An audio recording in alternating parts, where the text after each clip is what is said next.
بسم اللہ الرحمن الرحیم۔ امن یہدیکم، چلو اس بات کو رہنے دو، اگلی بتاؤ۔ امن یہدیکم، آیا وہ ذات یہدیکم جو تمہاری رہنمائی کرتا ہے، فی ظلمات البر والبحر، بیچ اندھیرے، البر خشکی کے، والبحر اور سمندر کے، جہاں یہدیکم فی ظلمات البر والبحر، رہنمائی کرتا ہے تمہاری بیچ اندھیرے خشکی کے اور سمندر کے۔ مطلب کیا ہے؟ امن یہدیکم، اس کا مطلب یہ ہے کہ جو خشکی اور سمندر کی مشکلات میں تمہیں نکالتا ہے، وَمَن يُرْسِلُ، اور کون اور جو ہستی بھیجتا ہے ہواؤں کو، بشرم بین یدی رحمتی، خوشخبری دینے والی اس کی رحمت کے آگے، یعنی بارش سے پہلے، خیر اما یشرکون، وہ الوہیت کے لائق ہے جب مشرکین جن کو پکارتی ہیں، اِلٰہٌ مع اللہ، یہ سن کر جواب دو، کیا ہے کوئی پکاریں سننے والا ساتھ اللہ کے؟ تعالی اللہ، بہت بلند ہے اللہ، عما یشرکون، ان سے کہ مشرک شریک کر رہے ہیں۔ امن یبدأ الخلق، آیا وہ ہستی جو پہلی بار پیدا کرتا ہے مخلوق، ثم یعیدہ، پھر اس مخلوق کو دوبارہ لوٹائے گا جس پر برہان قطعی قائم ہے۔ وَمَن یرزقکم، اور جو رزق دیتا ہے تمہیں آسمان سے، والارض، اور زمین سے، بارش نازل کر کے آسمان سے، نباتات اگا کر زمین سے، خیر اما یشرکون، وہ بہتر ہے جب مشرک جن کو اللہ کا شریک ٹھہراتے ہیں۔ یہ سن کر بتلاؤ، اِلٰہٌ مع اللہ، کیا ہے کوئی پکارے سننے والا ساتھ اللہ کے؟ قل ہاتوا برہانکم، فرما دیجئے لاؤ اپنی برہان، حجتکم علی اشراککم، اپنی حجت اپنے اشراک اور شرک کرنے پر، ان کنتم صادقین، اگر ہو تم سچے۔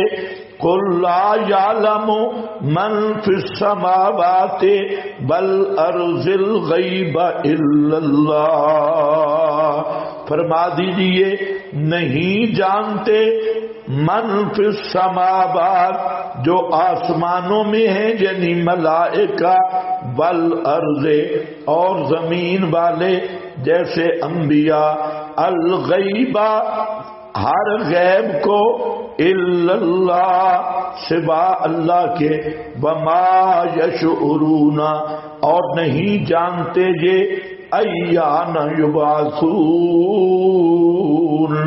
کب قبروں سے زندہ کر کے اٹھائے جائیں گے۔ ایان یبعثون، کب قبروں سے زندہ کر کے اٹھائے جائیں گے۔ اب ذرا دیکھو ان امور کو، اور یہاں پر کیا ہے؟ یہاں پر بھی مسئلہ وہی ہے جو مسئلہ الہ کا ضابطہ چل رہا ہے۔ مسئلہ الہ کا ضابطہ کیا ہے؟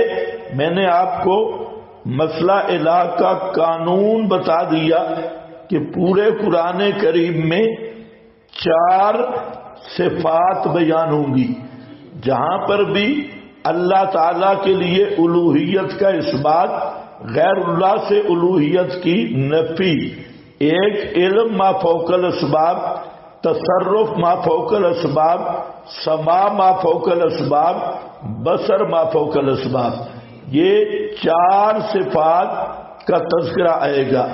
اب یہاں پر بھی آپ دیکھ لیں کہ یہ وہ مقام ہے جہاں مسئلہ الہ اور الہ کا معنی سمجھایا گیا۔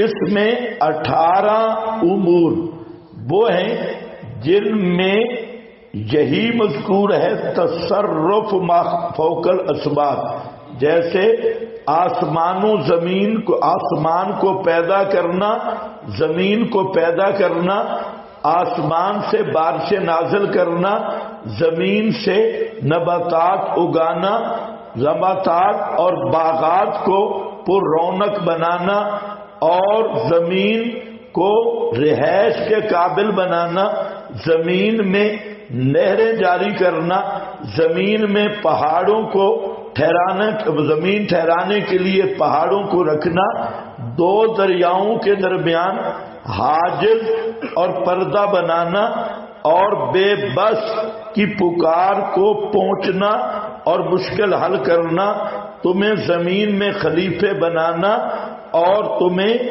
بار کی مشکلات میں تمہاری مدد کرنا، سمندری مشکلات میں تمہاری مدد کرنا، ہواؤں کو چلانا، یہ سارے امور، ابتدا خلق کرنا، پھر اس کو لوٹانا، رزق دینا آسمان و زمین سے، یہ سارے امور تصرف ما فوق الاسباب ہے کہ یہ سارے تصرفات ما فوق الاسباب کرنے والا اللہ، تو پکاریں سننے والا بھی اللہ، پکار سننے والا بھی اللہ ایک۔ اور آگے ہے کل لا یعلم من فی السماوات، آسمان و زمین میں کوئی مخلوق بھی غیب جاننے والی نہیں۔ تو یہ نفی علم غیب غیر اللہ سے، تو اس میں کیا آیا کہ غیب دان صرف اللہ۔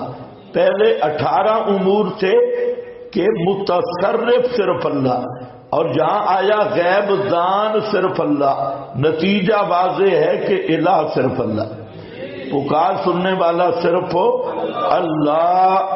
یہ وہی ہے جو ہدہد نے بیان کیا، یا آج سورہ القصص میں آپ نے پڑھا، وہ یہاں پر بھی بالکل وہی مضمون ہے۔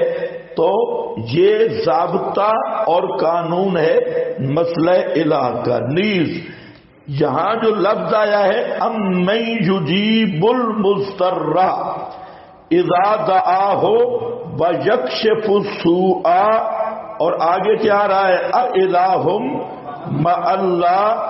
اس آیت میں تصریح ہے کہ الہ کا معنی ما فوق الاسباب، پکاریں سننے والا۔ کیا ہے ما فوق الاسباب؟ پکاریں سننے والا۔ غور کر لو، امن یجیب المضطر اذا دعا، مضطر کون ہے؟ الذی انقطع عنہ الاسباب۔ اور یہ آپ کے حاشیے پہ کہیں موجود ہوگا کہ وہ آدمی جس کے اسباب منقطع ہو گئے اور اسباب نہیں رہے، وہ ہے مضطر۔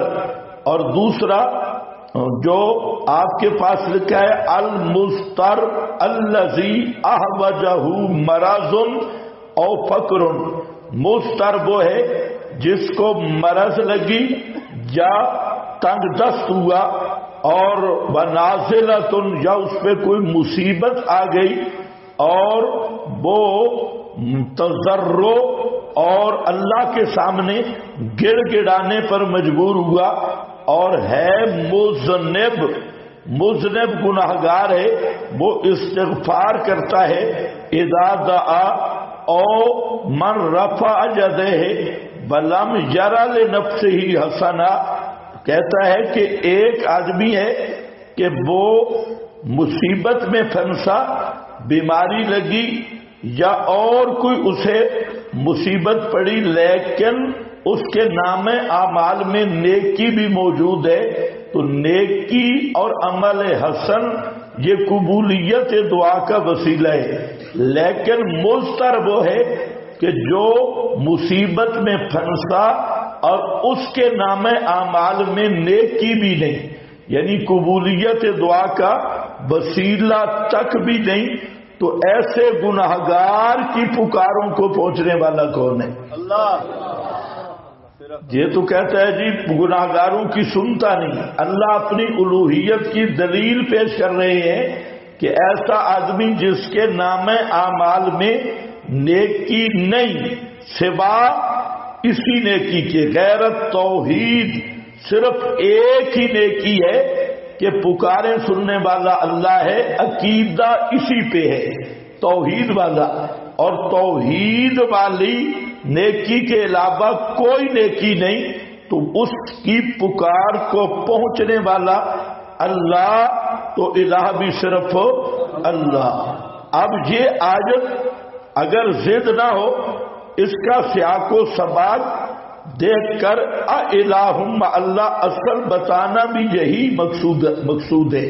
18 امور میں یہی مقصد تھا۔ ویسے تو ساری اعترافی چیزیں ہیں، لیکن سب سے واضح الہ کا معنی اس آیت میں بیان کر دیا گیا، اور اسی آیت پر مولوی سرفراز خان نے اور حضرات نے بھی تسلیم کیا کہ الہ کا معنی ہی ما فوق الاسباب سننے والا ہے، ما فوق الاسباب سننے والا۔ چونکہ اس پہ بہت زیادہ آپ حوالے پڑھ چکے ہیں، اس لیے مزید اب اس پر عنوان آپ کے پاس موجود ہے، مسئلہ الہ کے کاغذات میں بھی اور کلمہ توحید میں بھی، وہاں مستقل عنوان ہے، تو اس لیے اس کو ذرا ذہن میں رکھو۔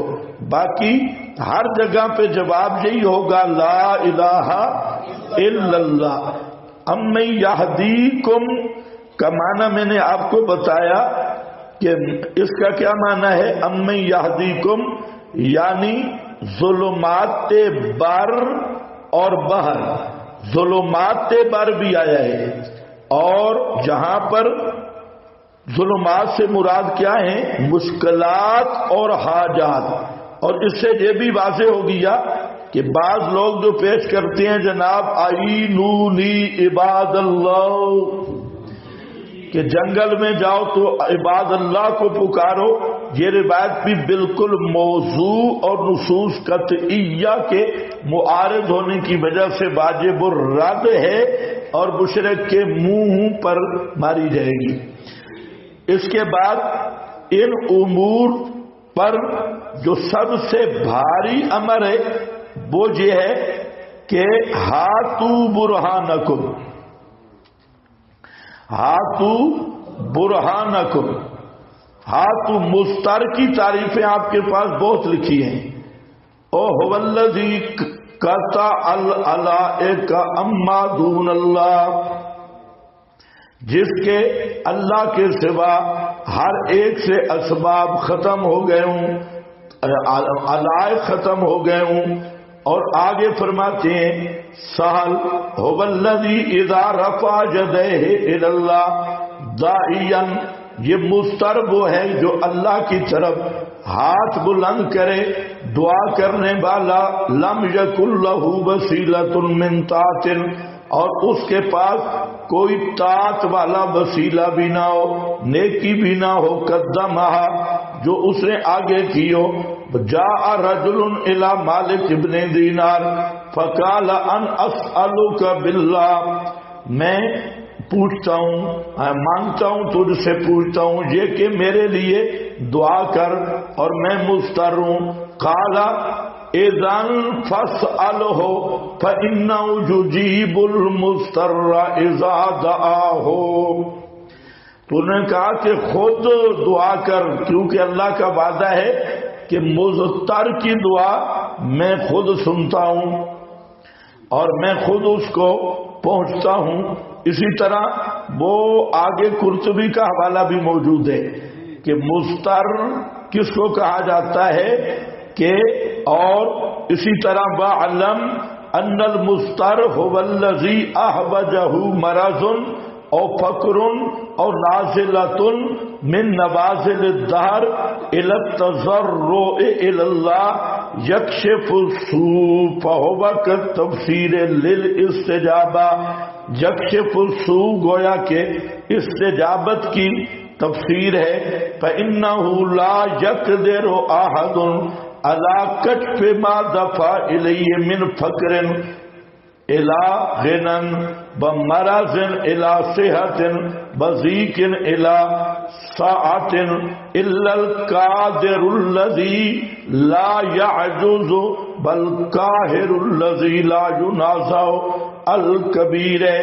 تو بہرحال یہاں یہ بات بالکل امر واضح ہے، اور فرمایا قل ہاتوا برہانکم ان کنتم صادقین، فرما دیجئے لاؤ مشرکو اپنی حجت اپنے شرک پر کہ بابے بھی سنتے ہیں اگر ہو تم دعوے شرک میں سچے۔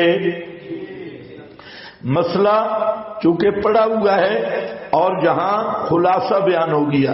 اب دیکھو قل لا یعلم من فی السماوات، فرما دیجئے کہ نہیں جانتا، لا یعلم نفی فعل پہ داخل ہے، من فی السماوات آسمان والے یعنی ملائک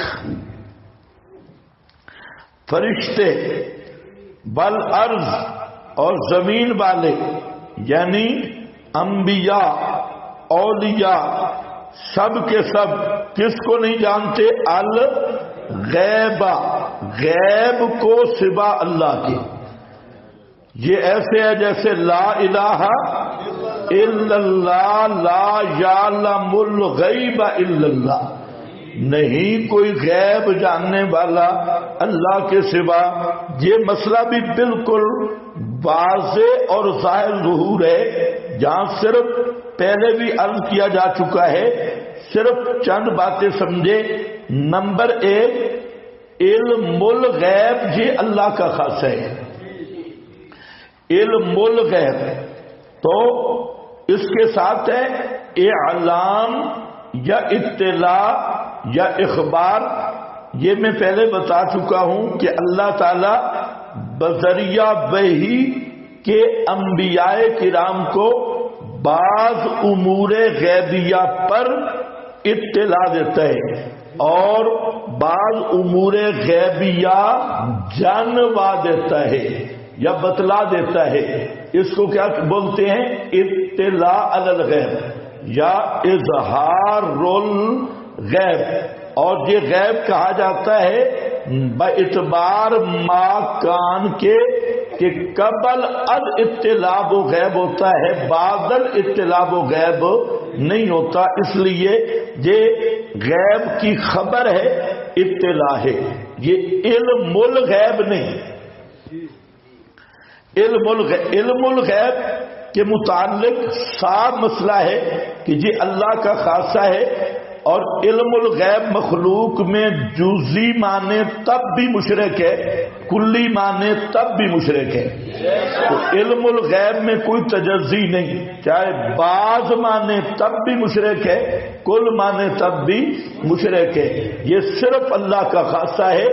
اور یہی وجہ ہے کہ پورے قرآن میں مسئلہ علم غیب بالکل صاف ہے کہ تمام خالق سے علم غیب کی نفی، علم کا لفظ بھی غیب کا لفظ بھی تمام خلق سے، جیسے اس آیت میں ہے کہ من فی السماوات، یہ من عام ہے، آسمان و زمین کی سب مخلوق کو شامل ہے، اس لیے فرمایا آپ کے پاس حوالہ موجود ہے من فی السماوات من الملائکہ ومن فی الارض من الجن والانس ومنہم الانبیاء، جن انسان اور ان میں کیا ہے؟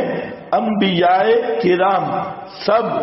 تو یہ تمام سے نفی ہے، اور کس انداز میں نفی ہے؟ لا یعلم الغیب، اور اسی آیت کا معنی حضرت عائشہ صدیقہ رضی اللہ تعالی عنہا نے کیا، اور بہترین طریقے پر کیا۔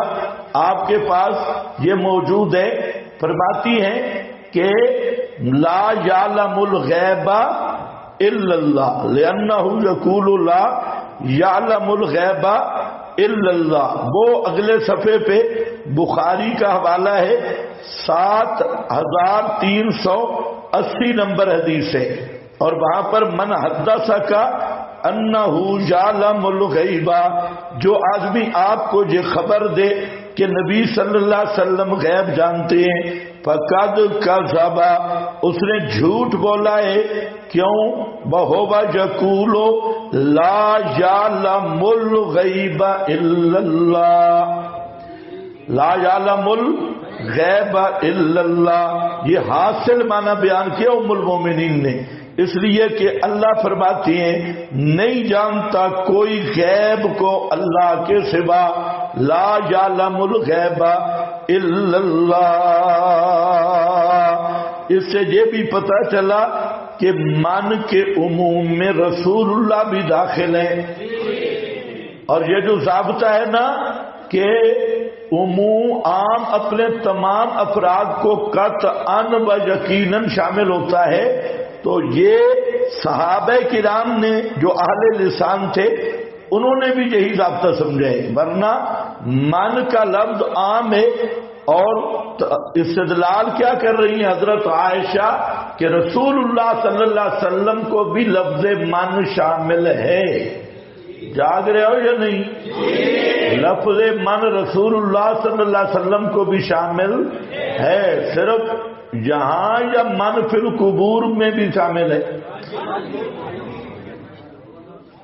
ما انت بمسمع من فی القبور، وہاں بھی لفظ کیا ہے؟ من، یہاں بھی لفظ ہے قل لا یعلم من فی السماوات، اور آپ جو مولوی حضرات ہیں یہ سمجھتے ہیں کہ لفظ من ادات عموم میں سے ہے، اور یہ اپنے تمام افراد کو قطعاً و یقیناً یہ شامل ہوتا ہے۔ اب ضابطہ اور قانون یہ ہے کہ اگر لفظ من سے کسی کو خارج کرنا ہے اس کے لیے دلیل قطعی درکار ہوگی، لیکن یہ جو ہمارے بریلوی دوست ہیں یہ کیا کہتے ہیں جناب؟ یہ نجومیوں سے علم غیب کی نفی ہے۔ کس سے ہے؟ نجومیوں سے اور کاہنوں سے، انبیاء اولیاء سے نہیں۔ ایک جواب یہ بھی بعض نے کہا، حالانکہ یہ جہالت ہے، یہ من کا لفظ عام ہے، اور اسی طرح ہماری جو للڑ برادری ہے وہ ڈنڈی مارتی ہے ما انت بمسمع من فی القبور، وہاں پر، اور وہ کہتی ہے جناب یہ عام مردوں کے بارے میں تو اختلاف ہے، انبیاء کے سماع پر اتفاق اور اجماع بحذف الف ہے، وہ کہتے ہیں اس پر اجماع۔ تو یہ کہتے ہوئے شرم کرنی چاہیے، اور شرم کرتے ہوئے ڈوب مرنا چاہیے ان مولویوں کو کہ بالکل اضافات عقل حیا ففل معیشت کا مزداق، اور بھائی من عام ہے، اور من انبیاء کو بھی شامل ہے، غیر انبیاء کو بھی شامل ہے۔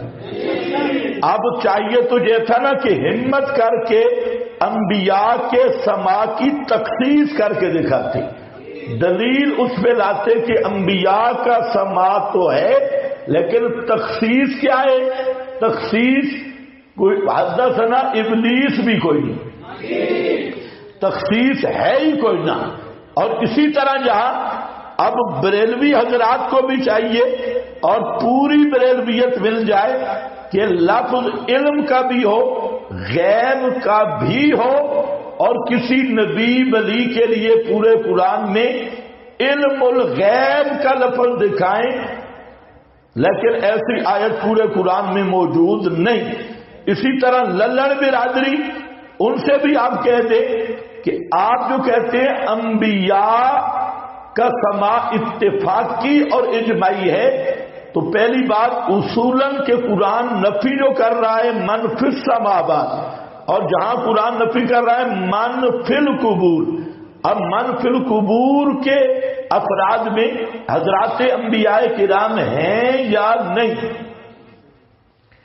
تو جب من عام ہے تو یقیناً ہے، تو اب ضابطہ کیا ہے؟ دیانت کا تقاضا کیا ہے کہ حضرات انبیاء کرام کی تخصیص کرنے کے لیے اب دلیل درکار ہے، اور سماع انبیاء پر کوئی موضوع روایت بھی نہیں.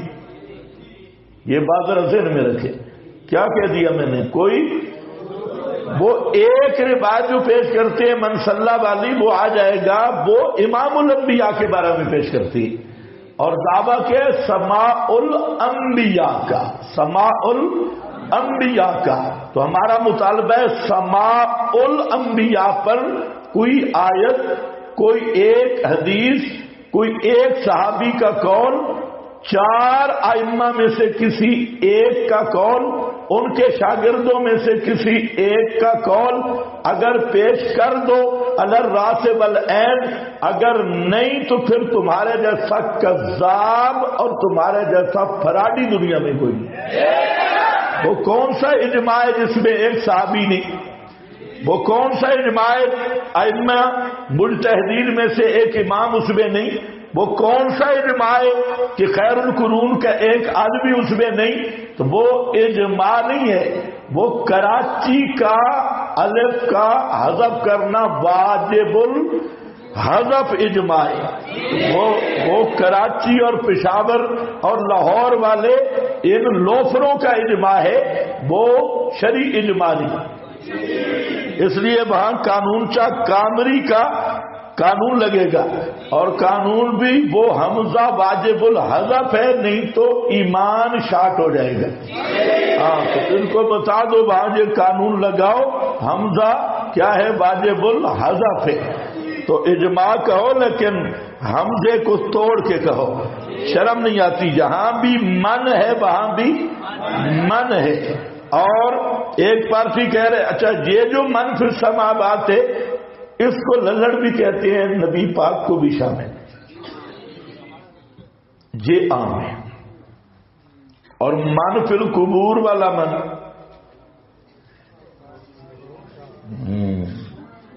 اسی سے پتہ چل جاتا ہے نا پوری چوری کا. یہ ہوتی ہے چوری. ایک من عام ہے اور دوسرا من بغیر دلیل کے تخصیص ہے، حالانکہ من لفظ عام ہے اگر آپ کو سمجھ آئیے تو پہلا انداز ہے علم الغیب کی تمام مخلوق سے نفی.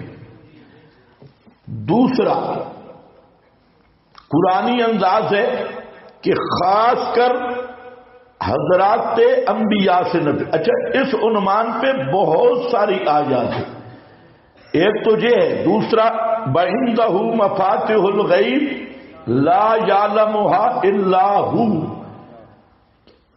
اللہ ہی کے پاس غیب کے خزانوں کی چابیاں ہیں اور اللہ نے وہ چابیاں کسی کو عطا نہیں کی، کسی کو دی نہیں. تو عِندَهُ مَفَاتِحُ الْغَیْبِ لَا يَعْلَمُهَا إِلَّا هُوَ. اور اسی طرح اس مضمون پہ بہت ساری آیات موجود ہیں. للہ غیب السماوات لہو غیب السماوات، یہ آپ مسلسل پڑھتے آئے ہیں کہ جہاں پر بھی لام اختصاص کا للہ کی تقدیم حصر کے لیے، غیب کی اضافت استغراق کے لیے کہ آسمان و زمین کے سب غیب جاننا یہ اللہ ہی کا خاصہ ہے. لہو غیب السماوات، جہاں پر بھی لام اختصاص لہو کی تقدیم حصر کی، غیب کی اضافت استغراق کی کہ آسمان و زمین کے سب غیب جاننا یہ اللہ ہی کا خاصہ ہے. تو یہ ایک مضمون ہے قرآن کا، اور 50 سورتیں قرآن کی اسی دعویٰ پہ اتری ہے کہ غیب دان ہونا یہ صرف اللہ کا خاص ہے. نمبر 2، دوسرا عنوان ہے قرآن میں نفی علم غیب از انبیاء و رسل. حضرات انبیاء کرام اور حضرات رسول اعظام سے علم غیب کی نفی پر یہ مستقل عنوان ہے. تو اس میں جو عنوان کی معظم آیت ہے اور بنیاد وہ ہے یوم یجمع اللہ الرسل فیقول ماذا اجبتم قالوا لا علم لنا انک انت علام الغیوب۔ یہ سورۃ المائدہ والی آیت۔ اب تمام حضرات انبیاء کرام ایک تو یہ کہیں گے کہ وفات کے بعد ہماری قبروں پہ کیا ہوا، وفات کے بعد ہماری امتوں نے ہمارے ساتھ کیا معاملہ کیا، کس نے پکارا، کون قبروں پہ بدعت کرتا رہا، کون استشفاء کے لیے پکارتا رہا، کون وہاں دھرنے دے کے بیٹھا رہا، مراقبے کرتا رہا۔ یہ چیزیں وفات کے بعد چونکہ اسباب نہیں تھے اور یہ چیزیں ہم سے غیب تھی، تو ہی سب، ہم انہیں نہیں جانتے، تو ہے سب غیبوں کو جاننے والا۔ انکا انت میں بھی حسر ہے، تو ہی ہے سب غیبوں کا جاننے والا۔ پھر اس پر حضرت عیسیٰ کا واقعہ، نبی سے نفی، وہ بھی کہے گا تعلم ما فی نفسی بلا اعلم ما فی نفسک انک انت علام الغیوب۔ اور اسی طرح حضرات انبیاء کرام کی پکار کی گئی، ان کی قبروں کو پوجا گیا، وہم عن دعائہم غافلون، فرمایا وہ ان کی پکاروں سے بے خبر ہے۔ ان تدعوہم لا یسمعوا دعاءکم، اگر ان کو پکارو وہ تمہاری پکارے نہیں سنتے۔ اور فرمایا کہ قیامت کے دن وہ خود کہیں گے ان کننا ان عبادتکم لغافلین، ہم تمہاری شور و پکار سے بے خبر رہے۔ تو یہ وہ عنوان ہے جس سے تمام انبیاء اور رسل سے علم غیب کی نفی صراحتاً موجود ہے۔ اور پھر قرآن کریم میں جیسے حضرت سلیمان کا واقعہ پڑھا، ہدہد کے متعلق چمٹی ہدہد، اسی طرح حضرت یعقوب کا مفصل واقعہ سورہ یوسف میں حضرت یعقوب کے بیٹوں کی مشاورتیں اور حضرت یوسف کا گم ہونا، اور اسی طرح حضرت ابراہیم کا واقعہ، فرشتوں کا آنا، بچڑے کا ذبح کر کے پیش کرنا، مفصل واقعہ، حضرت لوط کا واقعہ، فرشتوں کا آنا نہ پہچاننا، حضرت عزیر کا واقعہ 100 سال میت رہنا اور اٹھنا، لبثت یومن او بعض یوم۔ تو یہ اس طرح طرز کے 20 واقعات قرآن نے بیان کیے جن کا مقصد یہ ہے کہ انبیاء کرام رسول اعظام بھی غیب دان نہیں۔ تو یہ نفی علم غیب از حضرات انبیاء کرام اور خصوصی عنوان ہے۔ تو اب ذرا خیال کرو، اس میں عنوان اور بھی ہے۔ پھر یہ ہے کہ علم الغیب، تیسرا عنوان ہے خاص کر امام الانبیاء حضرت محمد الرسول اللہ صلی اللہ علیہ وسلم سے نفی علم غیب، یہ تیسرا عنوان قرآن کا۔ اور اس پہ بہت ساری آیات ہیں، جیسے قل لا اقول لکم عندی خزائن اللہ ولا اعلم الغیب۔ اسی طرح جہاں صاف اعلان ہے کہ آپ فرما دو نہ تو میں اللہ کے خزانوں پر متصرف ہوں اور نہ میں لا عالم الغیب، لفظ علم بھی اور لفظ غیب بھی، اور میں غیب دان بھی نہیں۔ اسی طرح لو کنتو عالم الغیب لستکثرت من الخیر وما مسنی السوء، بالکل صاف آیت۔ اس طرح فقل انما الغیب للہ، تو یہ وہ آیات ہیں جو امام الانبیاء صلی اللہ علیہ وسلم سے علم غیب کی نفی پر خصوصی آیات ہیں، اور بالکل صریح قطعی دلالت کہ امام الانبیاء صلی اللہ علیہ وسلم بھی غیب نہیں جانتے۔ کتنے عنوان آگے؟ یہ 3 عنوان پر 20 آیات موجود ہیں، اور یہ مسئلہ بالکل طے شدہ ظاہر ظہور مسئلہ ہے اس میں کوئی خفا نہیں کہ علم الغیب یہ اللہ کا خاصہ ہے، اور ہمارے تمام فقہا نے تصریح کی ہے کہ جو علم الغیب کسی نبی ولی یا علم الغیب امام الانبیاء صلی اللہ علیہ وسلم کے لیے مانے وہ آدمی قطعاً کافر ہے، اور چاہے جتنا بظاہر متقی ہو اور نیک ہو وہ مسلمان نہیں۔ حتیٰ کہ ہمارے بڑے بڑے فتاوی میں مسئلہ لکھا ہے کہ ایک آدمی نے نکاح کیا اور نکاح میں لفظ کہتا ہے کہ میں اللہ اور اس کے رسول کو گواہ بناتا ہوں، تو ہمارے فقہا نے لکھا وہ آدمی کافر ہو جائے گا۔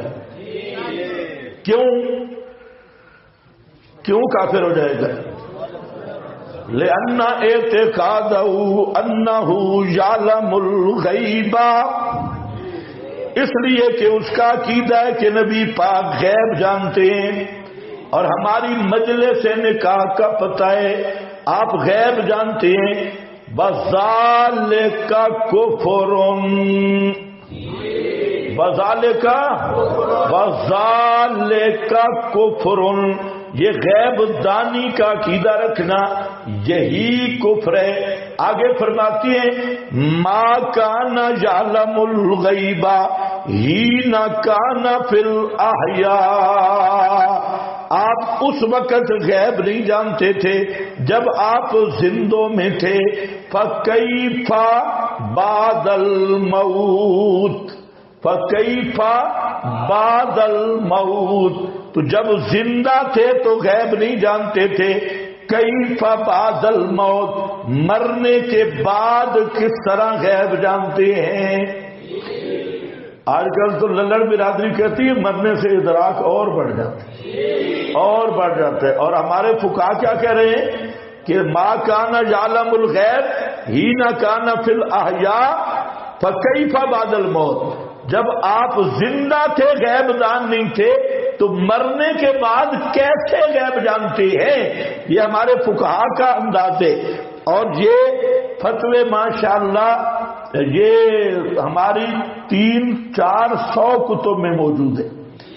یہ فتوے 300-400 کے درمیان فقہ حنفی کی کتب میں، اور یہ فتویٰ کوئی عام آدمی کا نہیں، ابو القاسم الصفار سے یہ فتویٰ شروع ہوا، اور یہ امام محمد کے 2 واسطوں سے شاگرد ہیں، اور ان سے آج تک جتنے فتاوی بزازیہ، مجمع الانہر، البحر الرائق اور تمام فتاوی جات میں یہ مسئلہ موجود ہے۔ اور اگلی بات ذرا خیال کرو، کسی ایک فقیہ نے بھی نہیں کہا مسجد نبوی کو مستثنیٰ نہیں کیا۔ پتہ نہیں تمہیں سمجھ آئی کہ اس للڑ برادری سے پوچھو، یہ فتویٰ فقہا کا عام ہے، اور روزے کو بھی مستثنیٰ نہیں کیا۔ اگر روزے پر بھی کوئی یہ نکاح میں آپ کو گواہ بنائے گا تو وہ بھی کافر ہے، کیونکہ وہاں سے جاننا بھی کیا ہے؟ غیب دانی ہے، غیب دانی۔ مسجد نبوی میں نکاح میں کہتا ہے رسول اللہ کو گواہ بنایا، اگر کسی فقیہ نے استثناء کیا تو للڑ برادری کو کہو کوئی جزوی پیش کرے۔ تو جب فقہا کا فتویٰ عام ہے کہ بچوں خیر تمہاری بھی نہیں، ہاں بھئی یہ تو کہتا ہے دلوں کے حال جانتی، دلوں کے خطرات جانتی، یہ ہمارے فقہا کا۔ باقی علم غیب کی بات بڑی لمبی ہے، میں نے آپ کے سامنے خلاصہ بیان کر دیا۔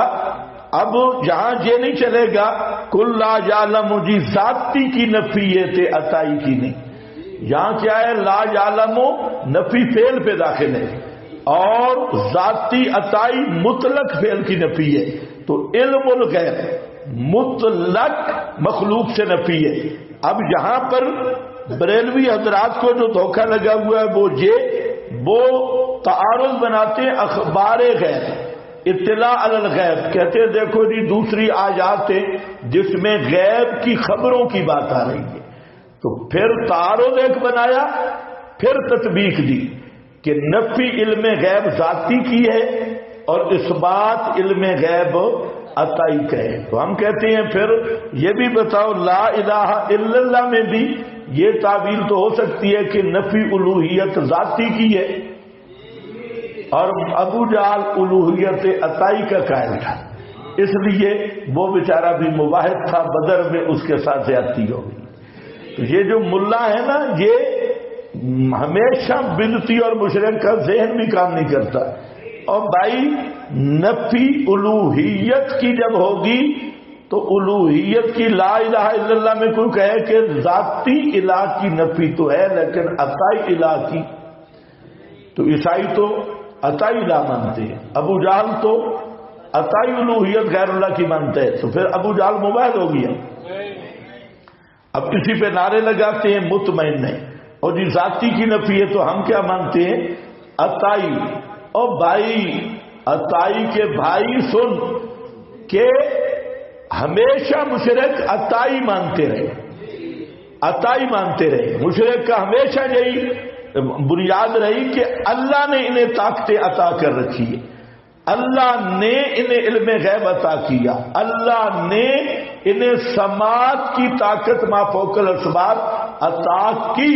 تو مشرک ہوتا ہی یہ ہے اور رہا یہ ہے کہ اللہ کو معبود اعظم مانتا ہے، الہ اعظم، کہ الہ اعظم وہ ہے جس کی صفات ذاتی ہے، اور یہ جو نیچے حضرات ہیں نا، یہ چھوٹے چھوٹے الہ ہیں کہ ان کی ذات بھی مخلوق، ان کی صفات بھی عطائی، ان کے اختیارات بھی عطائی، ان کا علم بھی عطائی، ان کی قوت سماعت بھی عطائی ہے عطائی، لیکن ہے فوق الاسباب قوت عطا کی ہوئی۔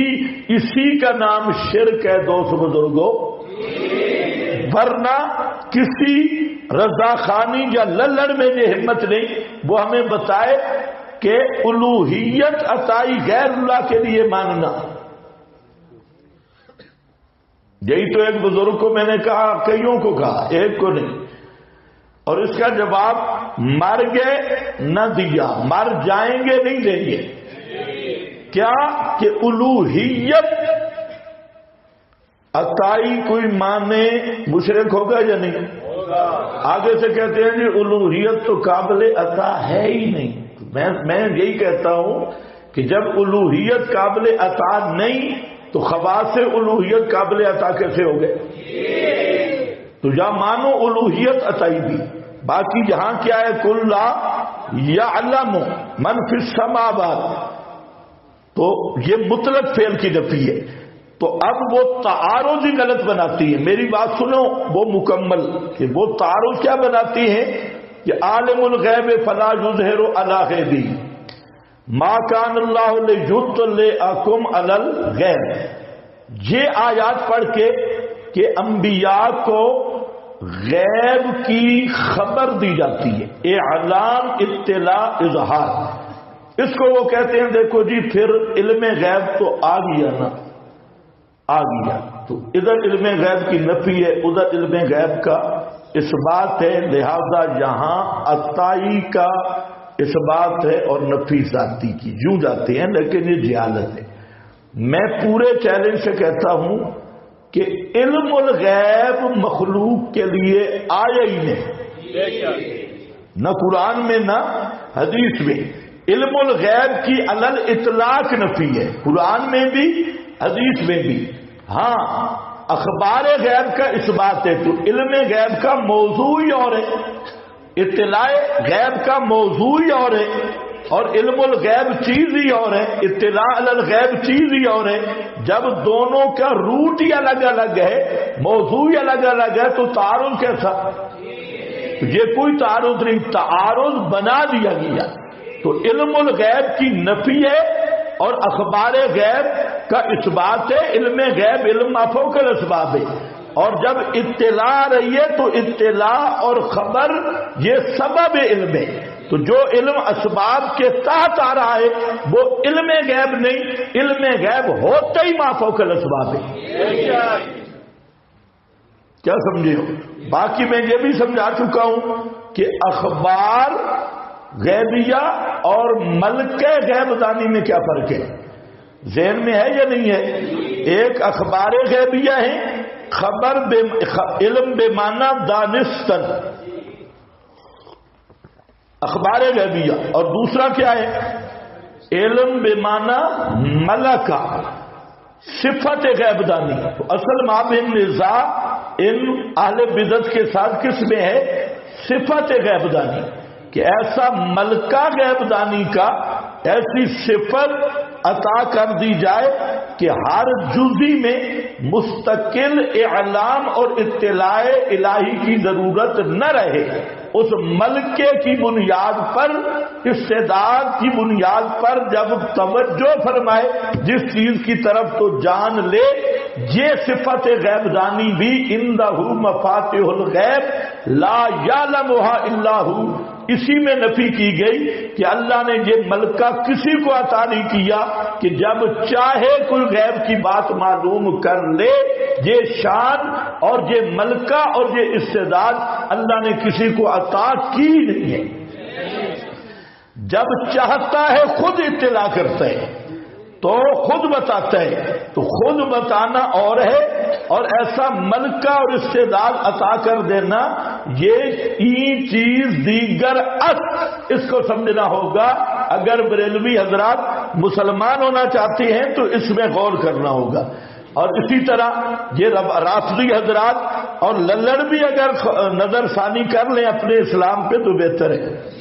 ہاں وہ ان کو بھی سوچنا چاہیے، آخر مرنا ہے، اتنی 6 من کی لاشیں ہیں تو جہنم میں کتنا کم گڑبڑ ہونا ہے. کم از کم یہ بات ذہن میں رکھو، جو لا الہ الا اللہ کا منکر ہے وہ جنت میں نہیں جا سکتا چاہے جتنا بڑا ولی اللہ ہے. اور مولویوں پر کوئی یہ عذر نہیں ہوگا قیامت کے دن کہ ہم نے الہ کا معنی نہیں سمجھا. اتنی زندگی گزار دی بے ایمانوں اور الہ کا معنی کی طرف توجہ ہی نہیں کی.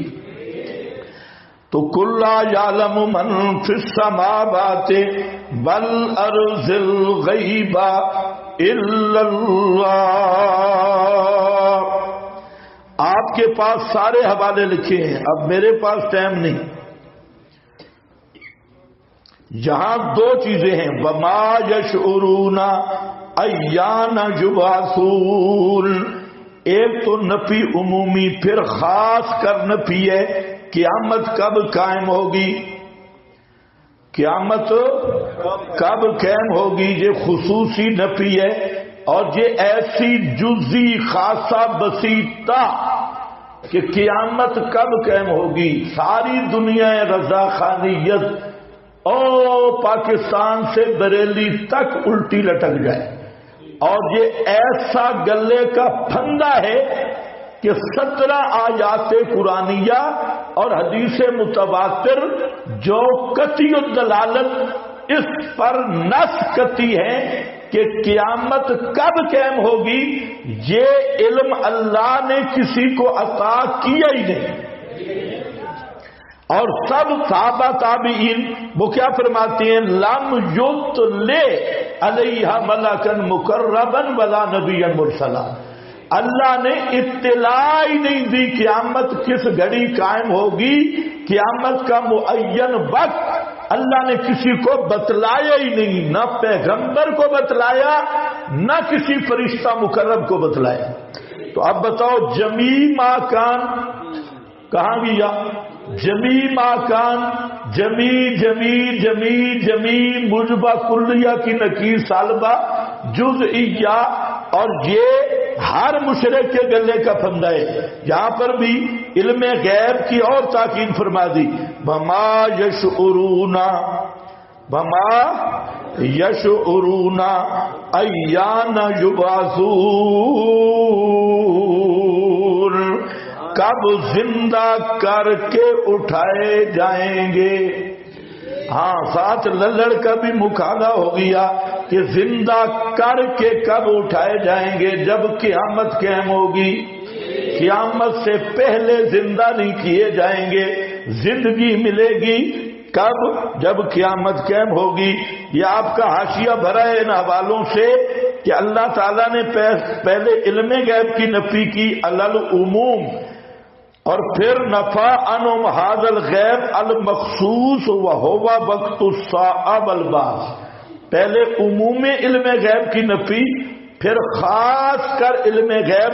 وہ خاص علم غیب کیا ہے؟ وہ ہے قیامت کب آئے گی. فسارا منتفین مرتين، تو یہ ڈبل نفی ہو گئی. اذ ہوا مندرج فی عموم الغیب، کیونکہ الغیب میں قیامت کا وقت بھی تھا، تو قیامت کو الگ کر کے منصوص علیہ بخصوص ہی اللہ نے اس کو خاص کر ذکر کیا کہ عمومی طور پہ بھی غیب کو نہیں جانتا، اور اس میں علم قیامت کا تھا. خصوصاً قیامت کب آئے گی اس کو اللہ تعالیٰ کے سوا کوئی بھی نہیں جانتا. یہ البار المحیط کا حوالہ ہے. اسی طرح یہ اگلی عبارت ہے، یہ کیا ہے؟ روح المعانی کون ہے؟ ہاں، بیضاوی کی عبارت ہے. اس نے بھی یہی کہا. اور آگے ذرا چند عبارتیں پڑھیں. یہ اس کے بعد ہے ابن عطیہ فرماتے ہیں ان الغیب ممن فرض اللہ بعلمہ، علم غیب وہ علم ہے کہ اللہ منفرد ہے، اللہ اکیلا جانتا ہے علم غیب. بلذالک سما غیبا لغیبہ عن المخلوقین، بہترین بات. اور علم غیب کو غیب کہتے کیوں ہیں؟ کہ یہ مخلوق سے غیب ہے. کس سے غیب ہے؟ مخلوق سے غیب ہے. وبہذہ الآیہ، اسی آیت سے احتجت عائشہ، تو احتجاج کیا حضرت عائشہ نے، دلیل پکڑی اور استدلال کیا. اللہ قولہا ومن زعم ان محمدا یعلم الغیب، جو گمان کرتا ہے کہ محمد صلی اللہ علیہ وسلم غیب جانتے ہیں، فقد عازم الفریہ، اس نے اللہ پہ بہتان باندھا. ابن عطیہ ہے. اور فرمایا اعلم، آگے کون ہے؟ کبیر. اعلم انہ تعالی لما بین انہ المختص بالقدرت فکذالک بین انہ هو المختص بعلم الغیب. توجہ ہے نہیں ہے؟ اچھی طرح دیکھو، بہت کام کی عبارت آ رہی ہے. یہ امام راضی کی ہے. فرماتے ہیں جب اللہ نے پہلے 18 امور میں یہ بیان کر دیا کہ اللہ مختص ہے قدرت کے ساتھ، تصرف ما فوق الاسباب، پھر اب بیان کیا ہوول مختص بعلم الغیب، اللہ مختص ہے علم غیب کے ساتھ. جب یہ ثابت ہو گیا کہ قدرت ما فوق الاسباب بھی اللہ کی، علم غیب بھی اللہ کا خاصہ، اذا ثبت ذالک ثبت انہ ہوول الہ المعبود، ثبت انہ، تو یہ بات ثابت ہو گئی کہ الہ معبود کون ہے؟ صرف اللہ، صرف اللہ. یہ ہمارا انداز ہے جو مفسرین کا انداز بھی ہے، مفسرین کا فہم بھی آ رہا ہے. انہوں نے بھی یہی بنیاد امام راضی نے قائم کی ہے. آگے فرماتے ہیں کہ مسروق کہتا ہے کہ میں ٹیک لگا کر متکئن عند عائشہ، حضرت عائشہ رضی اللہ تعالی عنہ کی خدمت میں تھا. فقالت، اس نے پوچھا، ثلاث من تکلم بواحدۃ منہن، 3 چیزیں جو ان میں سے ایک میں بھی کلام کرے، فقد عازم علی اللہ الفریہ، اس نے اللہ کے ذمہ بہتان لگایا. قلت ما ہن، میں نے کہا وہ کون سی چیزیں ہیں؟ قالت من زعم ان محمد رأى ربہ، جس آدمی نے کہا کہ معراج کی رات محمد صلی اللہ علیہ وسلم نے اپنے سر کی آنکھوں سے اللہ کو دیکھا ہے، اس نے اللہ پر بہت بڑا بہتان باندھا. قلت وکنت متکئا، میں ٹیک لگا کے بیٹھا تھا. مسروق کہتا ہے میں سیدھا ہو گیا. میں نے کہا ماں جی یا ام المومنین، اے مومنوں کی ماں، مجھے ذرا مہلت دو، جلدی نہ کرو. قرآن میں کیا آیا ہے؟ وَلَقَدْ رَآهُ بِالْأُفُقِ الْمُبِينِ، وَلَقَدْ رَآهُ نَزْلَةً أُخْرَى فَقَالَتْ، یہ کیا ہو؟ کعبہ قوسین او ادنا، یہ جو قرآن میں ہے اس کا کیا معنی ہے؟ فقالت انا اول هذه الامه سأل عن ذلك رسول اللہ. حضرت عائشہ نے فرمایا کہ میں امت میں پہلی ہوں جو رسول سے پوچھا تھا کہ اس کعبہ قوسین والی آیت کا کیا معنی ہے. فقال انما هو جبریل. یہ اللہ کے ساتھ جفیاں نہیں ہو رہی. اور کینیڈین شیخ الاسلام، ہاں اللہ رسول جفیاں پا کے ملے تو بے ایمانہ باندر شکل اللہ پتہ ہی نہیں. انما جبریل یہ کون ہے؟ جبریل ہے. لم اراؤ علی صورتہ التی، میں نے نہیں دیکھا جبریل کو اس کی اصلی صورت میں جو اس میں پیدا کیے گئے، سوا 2 مرتبہ کے. 2 مرتبہ میں نے جبریل کو اصلی صورت میں دیکھا ہے. ایک وہ یہ مکہ کی پہاڑی کی بات ہے، لمبی بات. آگے فرمایا اور تجھے پتہ نہیں ہے، فقالت اولم تسمع، کیا نہیں سنتا، ان اللہ یقول لا تدرک الابصار وهو یدرک الابصار.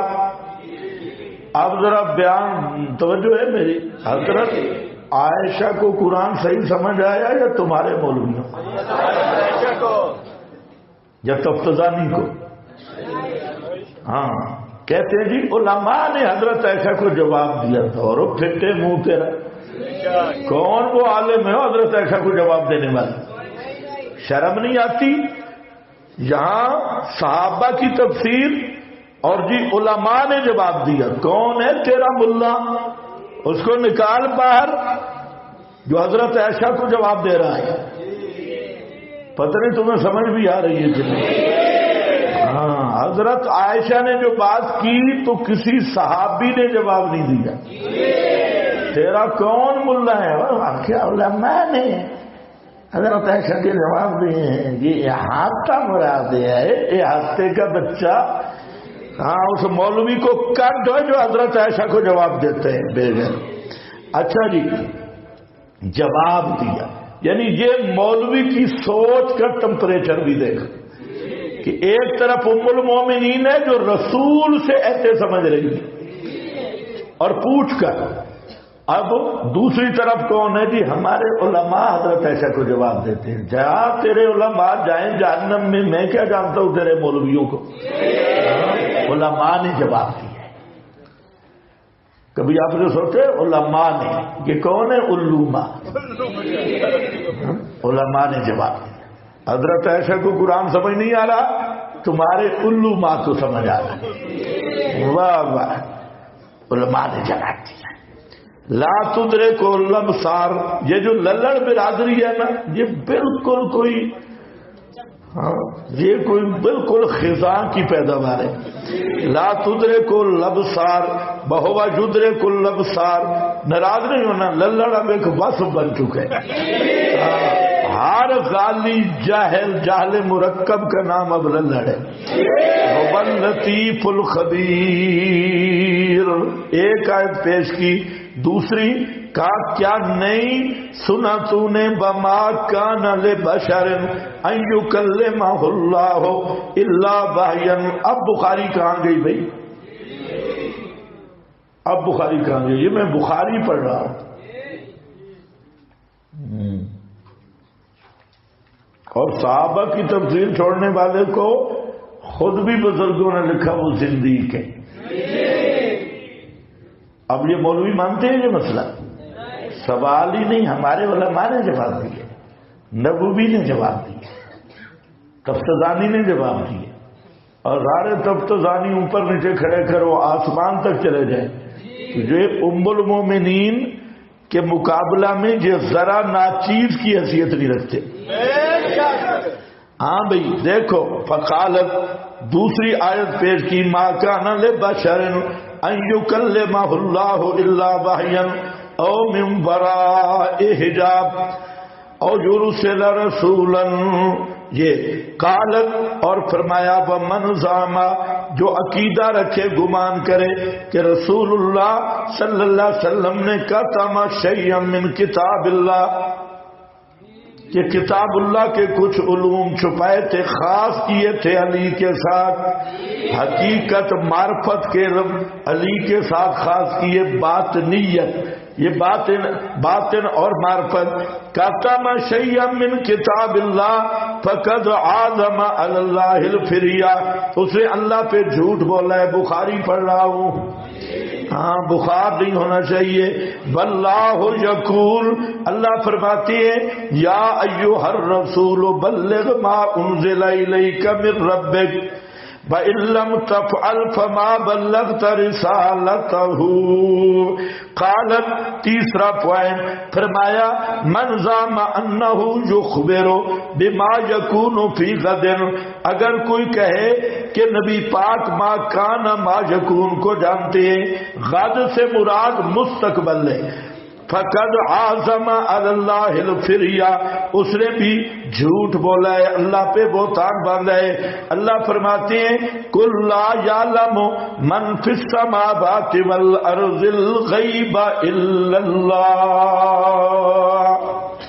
یہی آیت پڑھی ام المومنین نے. اب ذرا کہ علماء نے جواب دیے، دے ذرا جواب پتہ چلے ذرا. ہاں بھائی دیکھو آگے فرماتے ہیں وبہ قال حدثنا محمد بن یوسف قال حدثنا سفیان عن اسماعیل عن الشعبی عن مسروق عن عائشہ قالت من حدثک ان محمد رأى ربہ، جس نے جو بندہ آپ کو بیان کرے، حدثک ادھر بھی من عام ہے، للڑ بیان کرے، کوئی عالمی مبلغ بیان کرے، کوئی کینیڈین شیخ خال اسلام بیان کرے، ہاں کوئی مصنوعی شیخ الاسلام بیان کرے. من حدثک ان محمد رأى ربہ فقد کذب، جو وہو یقول لا تدرکہ الابصار، ومن حدثک انہ یعلم الغیب فقد کذب وہو یقول لا یعلم الغیب الا اللہ. تو مسئلہ واضح ہوا نہیں ہوا؟ باقی انشاءاللہ آ رہا ہے سورہ لقمان، اس کے آخر میں بھی بات آ رہی ہے. اسی طرح یہاں آپ کے پاس حوالے بہت ہیں، اب نہ چھوڑ کے جانے کو دل کرتا ہے اور نہ پڑھنے کا وقت ہے. تو خیر بہرحال یہ دیکھ لو کہ بل مانا، آیت کا معنی لکھا ہے بل مانا ان اللہ هو الذی یعلم الغیب وحدہ، علم غیب اللہ اکیلے کے ساتھ خاص ہے. وَيَعْلَمُ مَتَىٰ تَقُومُ السَّاعَةُ. تو چلو جی، تو بل ادھر